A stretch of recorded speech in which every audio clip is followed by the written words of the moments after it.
মায়ের কথাটাই সত্যই ছিল।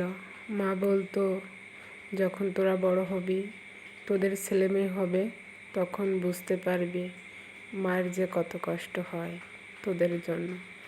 এখন আমি ঠিকই বুঝতে পারি, কিন্তু এখন আর মায়ের কাছে নাই। কত কিছু খাইতাম না, মাকে কত বিরক্ত করতাম, এখন সেটা বুঝতে পারি। দেখেন, আপনাদের সাথে কথা বলতে বলতে বাচ্চার খাবার রেডি হয়ে গেল।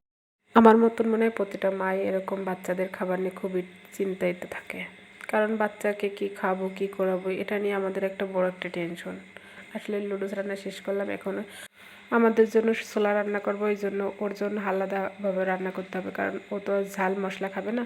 এই জন্য ওকে একটা আলু দিয়ে আর হালকা কয়েকটা ছোলা দিয়ে, তাই ওকে ভাজি করে দিলে ও ইনশাল্লাহ খাবে। অনেকটা ভালোই খায় আমার বাচ্চাটা এগুলো। আপনাদের সাথে কথা বলতে বলতে আমার এটাও রান্না শেষ।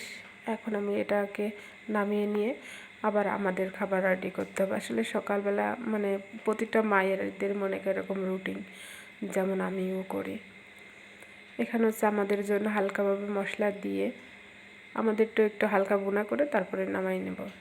দেখেন, আমি খুবই কম মশলা খাই। আপুরা কে কেমন মশলা খায় সেটা তো জানি না, তবে অনেকেই অনেক মশলা খায়, কিন্তু আমাদের পরিবারে খুবই কম মশলা খায় এবং আমার স্বামী খুবই কম মশলা পছন্দ করে।